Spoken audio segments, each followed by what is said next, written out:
श्री गणेशाय नमः। श्री गुरुवे नमः। मातृपितृचरण कमलोभ्याम नमः। श्री गुरुचरण सरोज रज निज मन मुकुर सुधार। बरनौ रघुबर बिमल जस जो दायक फलचार। बुद्धिहीन तन जानिके सुमिरौ पवन कुमार। बल बुद्धि विद्या देहु मोहि हरहु कलेश विकार।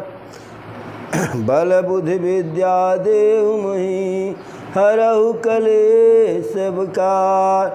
हरि मंगल मूर्ति मारुत नंदन। मंगल मूर्ति मारुत नंदन। सकल मंगल मूल निकंदन। मंगल मूर्ति मारुत नंदन। सकल मंगल मूल निकंदन। जय श्री राम जय जय श्री राम। विघ्न हरन जय जय हनुमान। जय श्री राम जय जय सिया राम। विघ्न हरन जय जय हनुमान। कहु सुकवन काज जग माही। कहु सुकवन कठिन जग माही। जो तुमसे प्रभु होत कि नाई। जय श्री राम जय जय श्री राम। विघ्न हरन जय जय श्री राम। सीताराम चरण रति मोरे। अनुदिन बढ़हि अनुग्रहि तोरे। कवन सुकाज कठिन जग माही। जो नहीं होत तात तुम पाही। कवन सुकाज कठिन जग माही। जो नहीं होत तात तुम पाही। जय जय सीताराम। माता पार्वती का दूसरा जन्म होता है, क्योंकि वह जब दक्ष के यज्ञ में अपना प्राण त्यागी स्वयं को अपने योग यज्ञ से भस्म की, तो उस समय प्राण त्यागते समय श्री हरि से यही वरदान मांगी थी कि जब जब मैं जन्म लूँ तब तब शिव जी के चरणों में मेरा सहज अनुराग हो। तो अगला जन्म मिला माता पार्वती को। महाराज हिमांचल के यहाँ पर्वतराज के यहाँ जन्म ली, पैदा हुई। और उनके वहाँ पैदा होते ही उस पर्वत पे हर प्रकार की रिद्धियाँ सिद्धियाँ, सारे सुख सुविधा वैभव संपन्नता समृद्धि, प्राकृतिक वातावरण सुंदर पावन सुहावन सब हो सा गया। जो पौधे थे पेड़ थे वह हरे भरे हो गए। पुष्प के जो पौधे थे वह नाना प्रकार के पुष्पों से पुष्पित हो गए। पेड़ों में ऋतु समय का विचार का परित्याग करके पेड़ों में अच्छे अच्छे फल लग गए। फल लगने के कारण पेड़ की डालियां जो है झुक सा गई। नदी में निर्मल जल बहने लगा। तालाब का जल स्वच्छ हो गया। सुंदर सुगंधित शीतल वायु बहने लगी। सारे पर्वत जो है शोभायमान हो गए, सारे उपवन गुंजायमान हो गए। कुल मिला करके एक परम रम्यता जो है वहाँ हिमांचल के राज्य में स्थापित हो गई। और हो भी क्यों न, उनके यहाँ वह आई, उनके वहाँ वह आई जो है, अरे देवी पूज पद कमल तुम्हारे, सुर नर मुनि सब होई सुखारे। देवी पूज पद कमल तुम्हारे, सुर नर मुनि सब होई सुखारे। यानी वह देवी आई हैं जिनके कमल चरणों की पूजा करके देवता और ऋषि मुनि भी अपने भाग्य की सराहना करते हैं, सुख की अनुभूति करते हैं। अरे नित नूतन मंगल गृहतासु, ब्रह्मादिक गावहि जस जासु। हिमांचल के यहाँ प्रत्येक अगले दिन नया नया मांगलिक कार्य हो रहा था। और हो भी क्यों न, वह देवी आई कि जिनके यश का गुणगान स्वयं ब्रह्मा जी करते थे। अब जब ऐसी जो है अद्भुत लीला होने लगी तो नारद जी को भी पता कहीं से चला, तो टहलते घूमते नारद जी भी आ गए। क्योंकि नारद जी के लिए एक बात यह थी कि वह जब जहाँ चाहते थे तहाँ पहुँच जाते थे, कागभूषुंड की तरह से, कोई समय नहीं लगता था।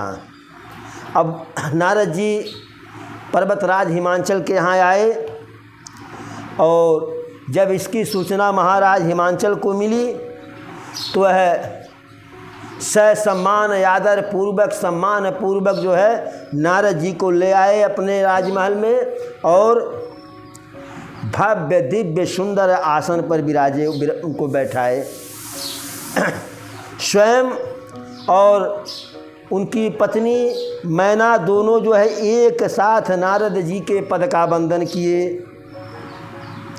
और उनके चरणों को निर्मल स्वच्छ जल से उनके चरणों को धोए हुए दोनों दंपति मिलकर के, और उस जल को अपने पूरे राजमहल में उसका जो है छिड़काव कर दिए कि जहाँ जहाँ यह जल जाएगा तहाँ तहाँ हमारा राजमहल पवित्र हो जाएगा।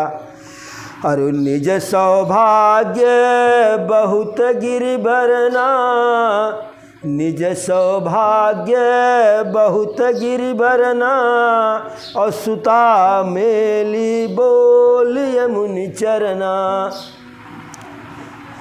नारद जी के आगमन के कारण उनका सेवा सत्कार करने का अवसर मिलने के कारण हिमांचल जी अपने भाग्य का नाना प्रकार से वर्णन किए। कहे अहो मुनीश, हे मुनिवर आप पधारे, ये तो हमारी भाग्य की जो है पराकाष्ठा, हमारा भाग्योदय है। और नारद जी बैठे हुए थे, इतने में सुता बोली मेल यमुनि चरना। माता पार्वती को, जो उनके यहाँ नन्ही सी बच्ची के रूप में जन्म ली थी, उनको बुला करके और नारद भगवान के चरणों में प्रणाम करवाए और हाथ जोड़ करके बोले, त्रिकालज्ञ सर्वज्ञ तुम्हें गति सर्वत्र तुम्हार, कहु सुता के दोष गुण और मुनिवर हृदय विचार। हिमांचल जी बोले, हे श्रेष्ठ मुनिवर, आप त्रिकालज्ञ हैं, यानी भूत वर्तमान भविष्य तीनों जानते हैं सबका, और सर्वज्ञ हैं, सब कुछ जानते हैं। गति सर्वत्र तुम्हारी, और आपकी सर्वत्र हर जगह पहुँच है, हर जगह आप जहाँ चाहते हैं तहाँ चले जाते हैं। अरे कहु सुता के दोष गुण और मुनिवर हृदय विचार। तो आप हमारी पुत्री के दोष और गुण का वर्णन अपने हृदय में विचार करके सोच करके बताइए।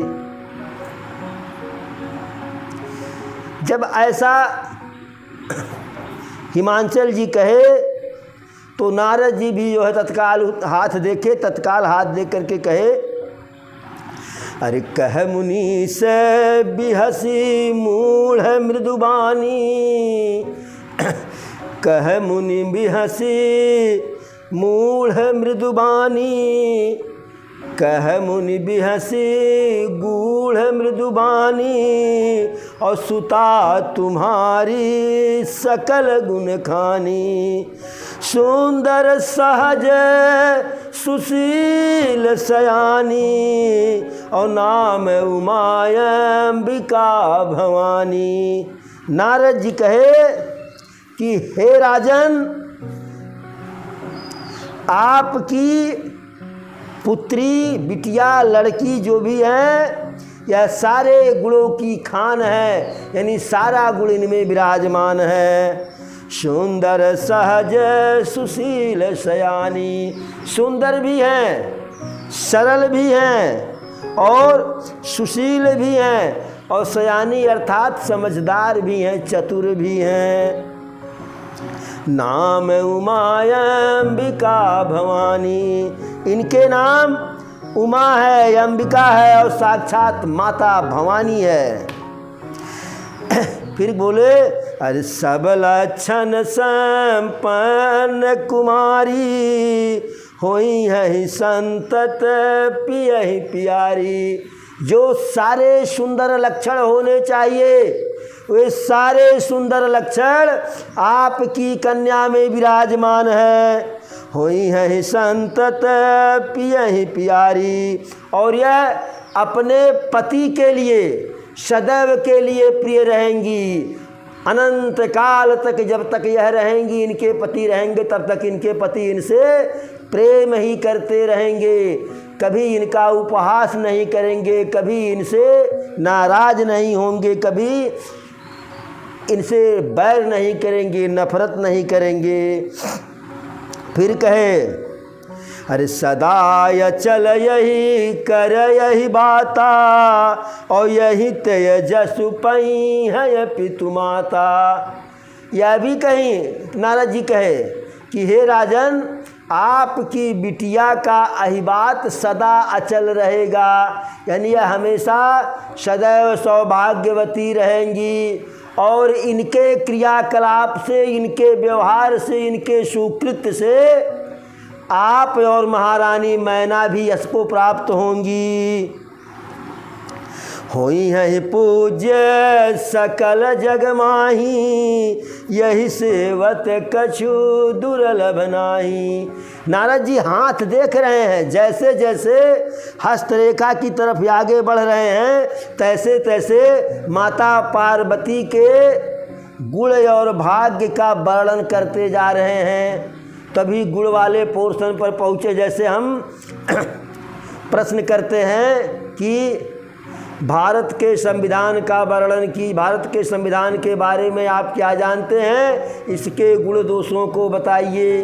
तो पहले हम संविधान बताते हैं, परिभाषा लिखते हैं, अर्थ बताते हैं, फिर बाद में हेडिंग डालते हैं भारतीय संविधान के गुण। तो अभी नारद जी गुण पर हैं, गुण के बाद तब हम दोष पे आते हैं, दोष के बाद तो फिर हेडिंग डालते हैं भारतीय संविधान की विशेषताएं। तो अभी नारद जी तो एक पॉइंट गुण पर हैं। कहते हैं, होई है पूज्य सकल जग माही, और यही सेवत कछु दुर्लभ नाही। सारे संसार में आपकी बिटिया पूजनीय होगी, और इसकी सेवा करने से, इनका पूजन करने से, वंदन करने से आपकी कोई अभिलाषा अपूर्ण नहीं रहेगी। यही करुणा में सुमिर संसारा, त्रिय चढ़ी है पति व्रत यश धारा। इतने नहीं, यह तो पतिव्रता है, ये हैं, साथ ही इनका नाम ले करके जो है संसार की स्त्रियां जो इनका नाम ले लेंगी, इनके नाम का स्मरण करने मात्र से पतिव्रत रूपी तलवार की धार पर चढ़ जाएंगी, अर्थात पतिव्रता हो जाएंगी। अब नारद जी अवगुण की तरफ पहुँचे, हाथ देखते देखते आगे बढ़े। तो नारद जी जहाँ भी गए, जिससे भी मिले, जिससे भी बतियाए, जिसको भी सुझाव दिए, तो ऐसा गुलदस्ता नारद जी देते हैं कि गुलदस्ता में गुलाब के फूल के साथ साथ 2-4 ठू कांटा भी खोस देते हैं नारद जी। अब माता पार्वती के सारे गुण, सारी विशेषताएं, सारे लक्षणों का वर्णन करने के बाद नारद जी अब वो जो हिमांचल जी को गुलदस्ता सौंप रहे हैं, बता रहे हैं, उसमें नागफनी का कांटा खोस रहे हैं। कैसे? अरे शैल सुलक्षण सुता तुम्हारी, और सुनहु जय बयव गुण द्विचारी। अब एक तरफ तो नारद जी कह मुनि बिहसी गूढ़ मृदुबानी, और सुता तुम्हारी सकल गुण खानी। एक तरफ तो कहते हैं कि आपकी बिटिया सारे गुणों की खान है, तो जब सारा गुण भर गया तो 2-4 ठू अवगुण कहाँ से आ गया? तो अवगुण जो है माता पार्वती में नहीं था, अवगुण उनके वरण में था, उनके वर में था। नारद जी यही बता रहे हैं कि विवाह की बात पे अब नारद जी चले गए। क्योंकि बिटिया है तो विवाह होना ही होना है, पराए घर जाना ही जाना है। तो कहते हैं कि सारे गुणों की खान तो है, लेकिन अब जो 2-4 ठू अवगुण है वह भी जान लीजिए। तो हिमांचल जी सोचे कि इतना सारा गुण है, अगर 2-4 ठू अवगुण होगा तो उसी में ढक जाएगा। लेकिन नारद जी जो बताने वाले हैं वह ढकने वाला नहीं, सारे गुणों पर भारी पड़ जा रहा है। अगुण यमान मातु पितुहीना, उदासीन सब संशय छीना। कहते हैं कि आपकी बिटिया के हस्तरेखा में जो विवाह वाला संयोग बना है, लिखा है, दिखा मैंने है, जो विवाह की बात है, जो इनके हस्तरेखा में वर के बारे में बताया गया है, वह थोड़ा सा अनकंफर्टेबल है। अब हिमांचल जी कहे बताइए, अब तो बता रहे हैं तो बता ही दीजिए, जो होगा सो देखा जाएगा। तो कहे कि अगुण अमान मातु पितहीना, यानी जो अगुण होगा, जिसमें जो गुण रहित होगा, मान रहित होगा, माता पिता नहीं होंगे, उदासीन होगा, न कभी कोई खुशी न कभी कोई गम, ना काहू से दोस्ती ना काहू से बर, हर प्रकार के संशय से रहित होगा। साथ ही योगी जटिय काम मन, नगनय मंगल बेश, अस स्वामी यही कह मिलई, और परिहस्त यस रेख। कहते हैं कि जो योगी होगा, बैरागी होगा, जटाधारी होगा, काम रहित होगा, निष्काम हृदय वाला होगा, और नगन अमंगल वेश, नग्न रहने वाला होगा, नंगा धिरंगा, और अमांगलिक वेश धारण करने वाला होगा। अस स्वामी यही कहीं मिलहीं, ऐसे पति इसको मिलेंगे। और हम नहीं कह रहे हैं महाराज, परिहस्त यस रेख, ऐसी इनकी हस्तरेखाएं बता रही हैं। अब जब ऐसा बता दिए, बताइए कौन सा पिता और कौन सा माँ, कौन सी माता अपने बिटिया के लिए ऐसा वर सुन करके मुस्कराएगी, प्रसन्न होगी। अरे सुनि मुनि गिरा सत्य जिय जानी, और दुख दंपति हैं उमा हर्षानी। नारद भगवान जब वर के बारे में ऐसा बताए तो उनकी बात को सत्य मान करके, क्योंकि नारद मतलब नरद, जिनकी कही हुई बात जो है रद्द न हो, गलत न हो, झूठी न हो, वही नारद हैं। तो माता पार्वती के माता पिता भी समझे कि नारद जी जो कह रहे हैं वह सही कह रहे हैं, झूठा नहीं होगा, यही होगा, यही होगा तो यही होगा। और माता पार्वती स्वयं जो है उस बात को सत्य मान ली। तो उनके माता पिता दुखी हुए नारद जी की बात को सुन करके, और माता पार्वती मन ही मन प्रसन्न हो गई कि भोले बाबा मिलेंगे। अब बताने को तो नारद भगवान हस्तरेखा देख करके बता दिए, लेकिन स्वयं भी नहीं समझ पाए कि जिस वर का हम बात कर रहे हैं उसका माने क्या है, मतलब क्या है। अब माता पिता दुखी हैं, वहाँ तीन पक्ष है। एक पक्ष जो है माता पार्वती के माता पिता, दूसरा पक्ष माता पार्वती, तीसरा पक्ष नारद भगवान। तो माता पार्वती के माता पिता दुखी हैं बिटिया के लिए ऐसा दूल्हा देख के बारे में सोच करके, जान करके। माता पार्वती स्वयं प्रसन्न हैं क्योंकि नारद भगवान जो बताए सारे गुण जो है शिव जी में है। तो वह मरते समय जो है श्री हरि से वरदान भी मांगी थी कि जय जन्म जन्मू त जन्म शिव के चरण कमलों में हमारा अनुराग हो, प्रेम हो, मैं उनकी दासी रहूं। और नारद जी स्वयं भ्रमित हैं कि इसका माने क्या हुआ। हम बुझनी तो बुझा दिए, प्रश्न तो कर दिए, उत्तर स्वयं नहीं पता है। अरे सकल सखिय गिरी जा गिरी मैना, और पुलक शरीर भरय जल नैना।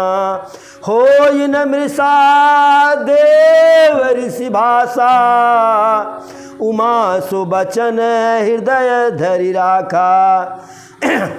सारी सखियाँ, स्वयं पर्वतराज, स्वयं माता पार्वती और स्वयं मैना, सबके शरीर पुलकित हो गए, सबके रोआ रोआ खड़े हो गए, सबके नेत्रों में जल भर आया। तो किसी के नेत्रों में आंसू भर आया, किसी जो है दुख के आंसू, किसी के नेत्र में खुशी के आंसू। आंसू खुशी के गम के होते हैं एक जैसे, इन आंसुओं की कोई पहचान नहीं होती।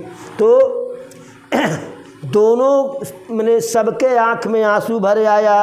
और नारद जी तो बता करके अपना मस्त हैं। सबने यह बात स्वीकार किया कि नारद जी जो कहे वह सत्य है, उसमें कुछ हेर फेर होना नहीं है। और माता पार्वती उस बात को सत्य मान करके अपने दिल में रख लीं। और उनके मन में शिव जी के कमल पद में, चरण कमल में स्नेह उत्पन्न हो गया फिर से। लेकिन एक भय था उनके मन में, संदेह था कि शिव का मिलना बहुत कठिन है, क्योंकि वह तो अखंड समाधि में बैठे हुए हैं। बैरागी तो पहले से थे और बैरागी हो गए। आला में कहा गया है, अरे एक तो लौकी है तित लौकी, दूसरे चढ़ी नीम के डार। तो एक तो शिव जी स्वयं बैरागी थे, और दूसरे जो है माता सती के प्राणांत के बाद जो है और वैराग्य उनके अंदर आ गया था। लेकिन माता पार्वती यह प्रसन्नता को प्रकट करने का समय नहीं था, ऐसा समझ करके जो है अपने मन के मनोवेग को दबा करके बैठी। अरे झूठ न होई देव ऋषि बानी, और सोचहि दंपति सखिय सयानी। महारानी मैना, महाराज हिमांचल जी और माता पार्वती की सखियाँ ये सब सोच रही हैं कि देवर्षि नारद जी की बात तो झूठ होगी नहीं। सबको चिंता है। उरधरि धीर कहीं गिरिराऊ और कहु नाथ का करिए उपाऊ। धैर्य धारण करके हिमांचल जी नारद जी से कहे कि प्रभु कोई उपाय बताइए। तो नारद जी कहे, कह मुनि सही मवंत सुनु, जो विध लिखा लीलार, देव दनुज नर नाग मुनि को उनमें टनहार। कि हे महाराज, जो हस्त रेखा देख करके हम बताए वही ललाट की रेखा है, भाग्य रेखा है। वह तिल भर इधर उधर नहीं हो सकती है, उसे कोई मिट नहीं सकता है। चाहे कोई देवता, चाहे कोई यशु, चाहे कोई मनुष्य, चाहे कोई नाग, चाहे मुनि, चाहे ऋषि मुनि, कोई भी जो है नहीं बदल सकता है। तब महाराज हिमांचल नारद जी को धीरे से आड़े ले गए। आड़े हाथ जोड़े, प्रभु कुछ ले दे करके बात बना दीजिए, दूल्हा आप बदल दीजिए। जो दूल्हा बताए हैं हमारी बिटिया के लिए वह दूल्हा हमें स्वीकार नहीं है। नारद जी कहे, हमको घूस दे रहे हो? दूल्हा तो वही मिलेगा जिस जैसे दूल्हा के जिस गुण की, जिस लक्षण की हम बात किए हैं, दूल्हा वही मिलेगा, उसी लक्षण वाला जो है। कहें, अरे प्रभु कुछ लेन देन कर लीजिए। जैसे आज के समय में होता है कि कन्या पक्ष को वर पक्ष जहाँ शादी देखने गए हैं वह शादी पसंद आई, लेकिन अब गुण का मेल नहीं हो रहा है। जैसे राशि नहीं मेल का, नक्षत्र नहीं मेल खा रहा है, गण नहीं मेल खा रहा, योनि नहीं मेल खा रहा, बैरम नहीं मेल खा रहा है, नारी नहीं मेल खा रही है, इत्यादि इत्यादि। तो जिसको उसमें जो है ज़्यादा लाभ लगता है, कभी कन्या पक्ष कभी वर पक्ष, दोनों में से एक पक्ष कहता है पंडित जी से, पंडित जी अरे कैसो बैठा दीजिए, कैसो बैठा दीजिए। तो अब ज्योतिष जो है सीधे गणित है, 2 दूना 4, उसमें 2 दूना न 3 होगा न 5 होगा। पंडित जी बैठावे कैसे? अब पंडित जी झूठ के अलावा जो है बैठा तो पाएंगे नहीं, और पंडित जी झूठा बैठा दें। मान लीजिए कन्या पक्ष विवाह करने के लिए लालायित है, पंडित जी से झूठा बैठवा लिया तो वर पक्ष किसी और पंडित से दिखा लिया।